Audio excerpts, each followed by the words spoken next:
এই যে ঠাকুর বলতেন আসা যাওয়া খাওয়া খাওয়ানো, এর মধ্যে দিয়ে একটা প্রেম প্রীতি ভালোবাসা জন্মায়, এটার বড় অভাব হয়ে গেছে। দেখেন না, আমরা যারা বসে আছি আজকে এই স্টেজের ওপরেই বলেন আর নিচেই বলেন, আমরা অনেকেই বসে বসে পাশের লোকটার সঙ্গে গল্প করছি। আসলে এই অনেকদিন পর দেখা হয়, তো দেখা হওয়ার পর একটু একটু মনে হয় যে আমরা আমাদের কথাগুলো একটু শেয়ার করি। সেই মানুষটা আপন, তো সেই কারণে উৎসবে আমরা আসি কিছু রসদ নিয়ে যাওয়ার জন্য। এতক্ষণ ধরে এই ভাইরা সব বলছিল, শুনছিলাম। এখান থেকে যদি এতটুকু আমি মাথায় করে নিয়ে যেতে পারি, শুধু নিয়ে যাওয়া নয়, যদি আমার জীবনে কাজে লাগাতে পারি, তাহলে আমার এই উৎসবে আসার সার্থকতা। এখানে বহু ভক্ত মানুষ বসে আছে, আমি দেখতে পাচ্ছি। তাদের মুখে ইষ্ট প্রসঙ্গ শোনার জন্য আমরা আকুল হয়ে থাকি। সেই মানুষদের মুখ থেকে আমরা পরবর্তীকালে ইষ্ট প্রসঙ্গ শুনবো। এই যে ডিপি ওয়ার্কের কথা শুনলাম, আমি বাস্তব একটা উপলব্ধির কথা বলি। শ্রী শ্রী আচার্যদেব বললেন, মানুষের বাড়িতে যাবি, গিয়ে দেখবি সেই ঘরে ঠাকুর কেমন আছে। আমরা শুনছিলাম একটু আগে। নিজের এলাকাটা ভালো করে ঘুরবি, যাজন করবি। যখন আমরা দল বেঁধে মানুষগুলোর বাড়িতে যাচ্ছি, বিশ্বাস করুন, যারা এখানে বসে আছেন, যারা গেছেন, তাদের উপলব্ধি আছে। আর যারা যাননি, তারা গেলে এটাই দেখতে পাবেন, কতগুলো মানুষ ঠাকুরের মানুষ, তারা এই যে প্রেমময়, পরম প্রেমময়, তার যে জীবন চলনার যে বিধান, সেই বিধান অনুযায়ী না চলনার জন্য কতটা কষ্টে আছে, কত রকম সমস্যায় জর্জরিত আছে। মানুষগুলোর বাড়িতে একটুখানি যান, একটু খোঁজ খবর নিন, বুঝতে পারবেন। আবার যখন আপনাকে পাবে না, তখন সেই মানুষটা জানবে যে দেওঘর থেকে পরম পূজ্যপাদ শ্রী শ্রী আচার্যদেব এই মানুষটার মধ্যে থেকে আমার খবর নিয়ে পাঠিয়েছেন। সেই মানুষটা, তার পরিবার আপনাকে ভালোবাসা দেবে। আবার এমন অভিজ্ঞতাও আছে, একটা বাড়িতে রাত তখন প্রায় 10টা, আমরা বিভিন্ন বাড়িতে একটা অঞ্চলে ঠাকুর বসাচ্ছিলাম। তাদের বাড়িগুলো ভেঙে পড়ছে পুকুর পাড়ে, অথচ তাদের ঠাকুরকে ঘরে রাখার কত আকুতি।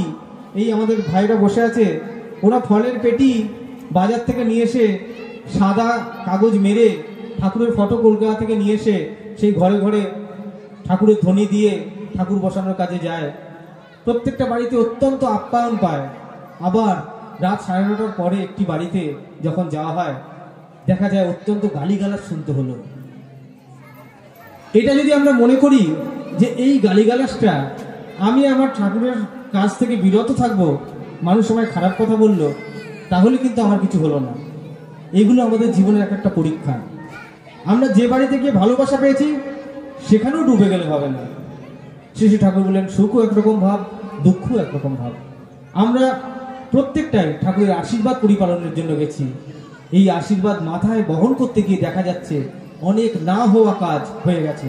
তাই তো পূজনীয় অবিন দাদা কলকাতায় এসে বলছিলেন, যারা আশীর্বাদ নিতে আসেন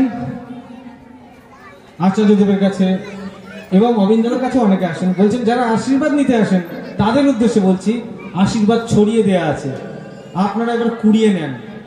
এই ডিপি ওয়ার্কের কাজ করেন, এই ডিপি ওয়ার্কের কাজ করতে গিয়েই আপনারা আশীর্বাদ প্রাপ্ত হবেন। আমি আমার ব্যক্তিগত জীবন দিয়ে দেখেছি, প্রত্যেক দিন যখন 3:30 4টে বাজে, এই ছোট ছোট ভাইরা তারা এই ডিপি ওয়ার্কের কাজে গিয়ে এতটা আনন্দ পেয়েছে, যখন ফোন করে 3:30 4টের সময় আমরা বেরোই, আবার সন্ধ্যা প্রার্থনা একটা বাড়িতে করি, করার পর 8 ঘন্টা কাজ করে আমরা ফিরে আসি, যে যার কাজে চলে যাই।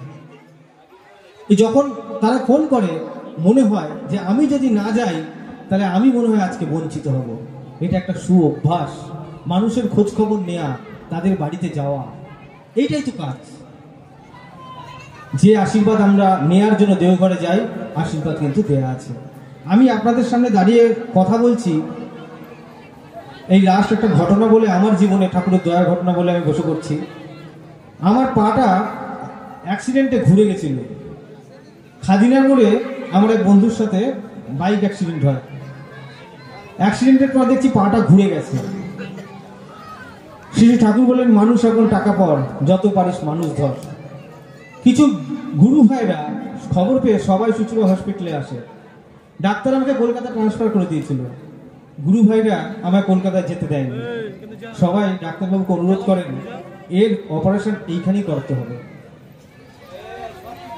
ডাক্তারবাবু ওখানে যখন অপারেশন করছেন, বাইরে আমাদের চুচুড়া হসপিটালের কিছু স্টাফ সবাই বাইরে দাঁড়িয়ে আছে।